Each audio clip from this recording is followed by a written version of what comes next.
आज Doubtnut app download करें। Doubtnut पर अपने सभी गणित, रसायन विज्ञान, भौतिक विज्ञान और जीव विज्ञान के डाउट्स का करो सफाया।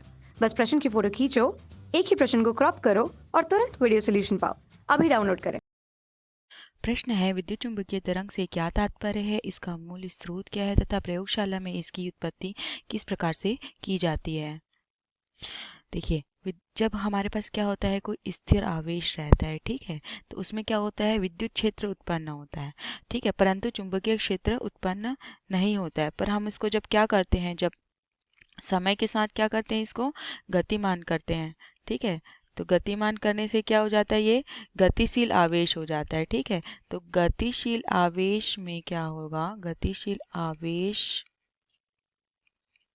में क्या होगा, विद्युत क्षेत्र तो उत्पन्न होगा तथा विद्युत क्षेत्र के कारण वहां पर गतिशील होने के कारण उसमें चुंबकीय क्षेत्र भी उत्पन्न होगा, ठीक है।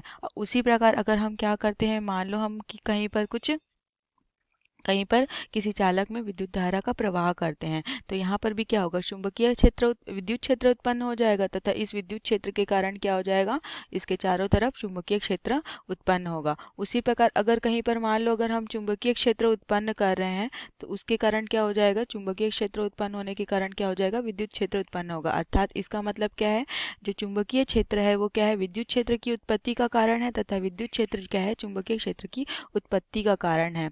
और ये दोनों क्या होते हैं, अभिलंबवत दिशा में होते हैं। कैसे होंगे, अभिलंबवत दिशा में, ठीक है।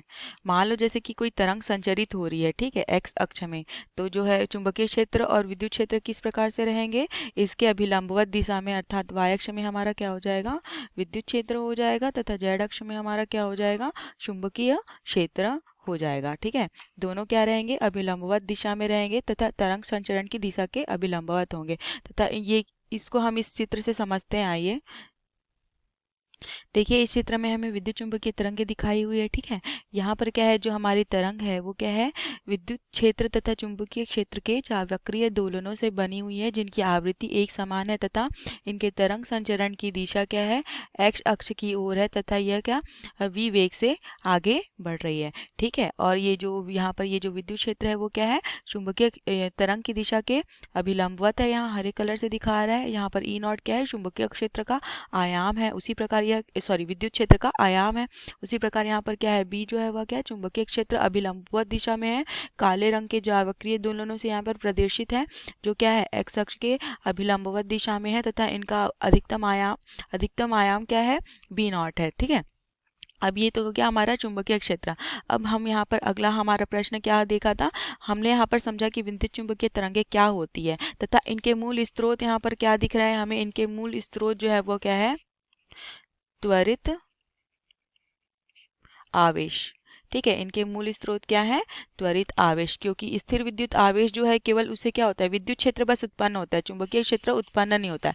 परंतु विद्युत चुंबकीय तरंगों के निर्माण के लिए हमको क्या चाहिए, त्वरित आवेश चाहिए। अगला प्रश्न हमें क्या पूछा है कि प्रयोगशाला में है किस प्रकार से विद्युत चुंबकीय तरंगों का निर्माण किया जाता है। तो आइए देखते हैं कि किस प्रकार से विद्युत चुंबकीय तरंगों का यहाँ पर निर्माण किया गया। देखिए, यहाँ पर दो प्लेटें लगी हुई है, जिसमें से एक क्या है, P1 प्लेट है तथा दूसरा क्या है, P2 प्लेट है, ठीक है। उसी प्रकार से यहाँ पर एक गोला रिंग रखा हुआ है, जिसमें एक क्या है, S1 है तथा दूसरा क्या है, S2 है, ठीक है। यहाँ पर क्या है, प्रेरक लगे हुए हैं, प्रेरक के कारण क्या होता है, प्रेरक कुंडली का दूसरा हिस्सा गोलों से जुड़ा हुआ है, यहाँ पर S1 तथा S2 से, तथा हम क्या करते हैं, जो प्रेरक कुंडली का पहला हिस्सा है वहाँ पर क्या करते हैं, हम एक विभवांतर लगाते हैं, ठीक है, 1000 वोल्ट का विभवांतर लगाते हैं। तो विभवांतर लगाने के कारण क्या होता है, विद्युत चुंबकीय प्रेरण से क्या होता है कि इसके दूसरे भाग में ये S1 तथा S2 से जो जुड़ा हुआ है वहाँ पर क्या होता है, वो वहाँ पर वायु जो है वो आयनित हो जाती है तथा वायु के आयनित होने के कारण क्या होगा, इस S1 तथा S2 के बीच में क्या होगा, चालन प्रारंभ हो जाएगा। तो इस चालन के कारण ही क्या हो जाएगी, चुंबकीय तरंग, ये विद्युत चुंबकीय तरंगे उत्पन्न होने लगेंगी। यहाँ पर देखिए एक संसूचक लगा हुआ है, ठीक है, संसूचक डी लगा हुआ है, ठीक है।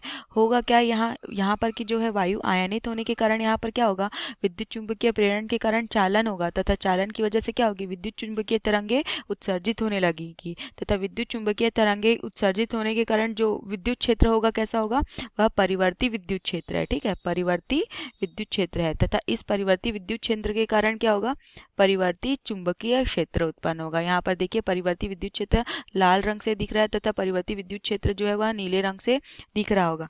ये क्या होगा, संसूचक के तल के लंबवत है। देखिए यहाँ पर ये संसूचक का तल है, यहाँ पर क्या है, ये S1 डैश और ये क्या है S2 डैश, इसके क्या है, अभिलंबवत है, अभिलंबवत है, ठीक है। इसके कारण क्या हो जाएगा, यहाँ पर भी क्या हो जाएगा, S1 तथा S2 के बीच में क्या होगा, स्पार्क उत्पन्न होगा, क्या उत्पन्न होगा, स्पार्क उत्पन्न होगा, ठीक है। अगर हम लोग यहाँ पर देखिए, यहाँ पर जो S1 तथा S2 गोले क्या है, S1 डैश तथा S2 गोलों के क्या है, समानांतर है, ठीक है। यहाँ पर क्या है, ये दोनों समानांतर हैं, ठीक है। अगर हम क्या करते हैं, इस S1 तथा S2 और ये S1 डैश तथा S2 डैश गोलों को एक दूसरे के क्या करते हैं, एक दूसरे के अगर अभिलंबवत रखते हैं तो क्या हो जाएगा, ये विद्युत चुंबकीय तरंगे यहाँ पर क्या है, स्पार्क उत्पन्न नहीं होगा, तथा स्पार्क उत्पन्न नहीं होने के कारण क्या होगा, विद्युत चुंबकीय तरंगे भी उत्पन्न नहीं होगी। अतः विद्युत चुंबकीय तरंगों की उत्पत्ति के लिए S1 S2 तथा S1 डैश और S2 डैश गोलों का आपस में समानांतर होना अनिवार्य है नहीं तो क्या होगा, वहां पर स्पार्क उत्पन्न नहीं होगा। समानांतर होने से ही क्या उत्पन्न होता है, स्पार्क उत्पन्न होता है। इससे क्या पता चलता है कि जो विद्युत चुंबकीय तरंगे हैं वो क्या हो जाती है, क्या होती है, ध्रुवित होती